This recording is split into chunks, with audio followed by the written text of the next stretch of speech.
आज या ठिकाणी कार्यालयामध्ये सांगोला विधानसभा मतदारसंघातील आमच्या कार्यकर्त्यांची एक तातडीची बैठक आयोजित केली होती. अगदी अचानक तिच्या 3 प्रमुख कारणासाठी ही बैठक बोलवली होती. तालुक्यामध्ये या विजेच्या लपंडावामुळे कमी क्षमतेनं वीज मिळाल्यामुळं आणि बऱ्याच गावामध्ये विजेचा पुरवठाही सुरळीत होत नसल्यामुळं तालुक्यामध्ये एक संतापाची भावना निर्माण झालेली आहे. त्याचबरोबर अखेर अशा उन्हाळ्यामुळं पाण्याची पातळी कमी झालेली आहे. त्यामुळे लोकांमध्ये पिण्याच्या पाण्याच्या संदर्भातली टंचाई मोठ्या प्रमाणात निर्माण झालेली आहे.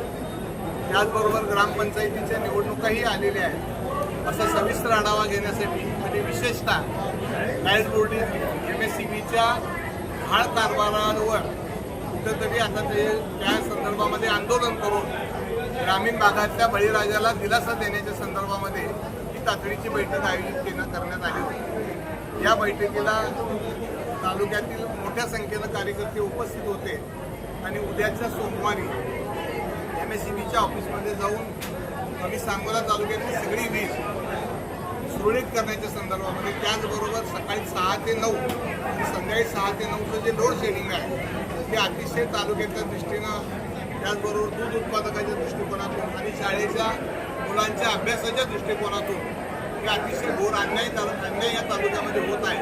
या संदर्भामध्ये सोमवारी एकदा आम्ही निवेदन देणार आहोत आणि 8 दिवसाची मुदत MSCBला देणार आहोत. त्यामध्ये त्यांनी जर दुरुस्ती नाही केली तर भविष्य काळामध्ये तीव्र आंदोलन करून सगळ्या MSCBच्या कार्यालयाला टाळा ठोकून त्यांच्यापुढं मोठ्या पद्धतीनं आंदोलन करून शेतकऱ्यांना या बाबतीमध्ये न्याय दिल्याशिवाय आम्ही गप बसणार नाही, अशा पद्धतीनं आजच्या मीटिंगमध्ये आमची भूमिका ठरलेली आहे. त्याचबरोबर ग्रामीण भागामध्ये जिथं जिथं पाण्याची टंचाई आहे, पिण्याच्या पाण्याची, त्या ठिकाणी जिथं जिथं अर्ज येतील त्या ठिकाणी 4 दिवसाच्या टँकर देण्याच्या बाबतीमध्ये आम्ही मॅडम, त्याचबरोबर BDO, आमचे सभापती आहे, सगळ्यांनाच आता विनंती केलेली आहे. त्यामुळे जिथं जिथं पिण्याच्या पाण्याची टंचाई टँकर देण्याच्या बाबतीमध्ये ही भूमिका घेण्याच्या बाबतीमध्ये भाग पाडली जाईल, अशाही प्रकारे या निमित्तानं आम्ही ठरवतो.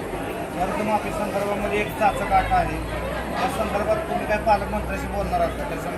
कर्जमाफीची जी अट आहे त्या संदर्भात मी सगळ्यांच्या आपल्या कार्यकर्त्यांवर चर्चा करून या आपल्या जिल्ह्याचे कर्तव्यदक्ष पालकमंत्री आदरणीय जयाभाऊ, त्याचबरोबर कृषी मंत्री आणि माझे सहकारी मित्र बर्मे मामा या दोघांनाही समक्ष भेटून त्या ठिकाणी ती कर्जमाफीच्या ज्या जाचक अटी आहेत त्या काढण्याच्या दृष्टिकोनातून मी सुटण्याचा प्रयत्न करेन आणि त्यातही अडचण आली या सगळ्या मंत्री महोदयांना घेऊन माननीय मुख्यमंत्री आणि उपमुख्यमंत्री यांना निश्चितपणानं भेटेल, जेणेकरून आपल्या बळीराजाला न्याय मिळेल. काही कार्यकर्त्यांनी आता बोलताना तुमची राजकीय भूमिका लवकर स्पष्ट करावी असं सांगितलं. कोणता सगळ्याच कार्यकर्त्यांची जी भावना मांडलेली आहे राजकारणाची दिशा की लवकरात लवकर माझ्या राजकारणाची दिशा कार्यकर्त्यांच्या आग्रहानुसार त्याला ज्या पद्धतीने पाहिजे त्यानुसार ठरवली जाईल, असा शब्द मी आज या सभेमध्ये दिला. मान नदीला पाणी आपण सोडलेलं आहे, त्या बाबतीत काय कार्यवाही करणार? मान नदीला शासनानं पाणी सोडलं होतं, पूर्ण क्षमतेनं पाणीही सुरू झालं.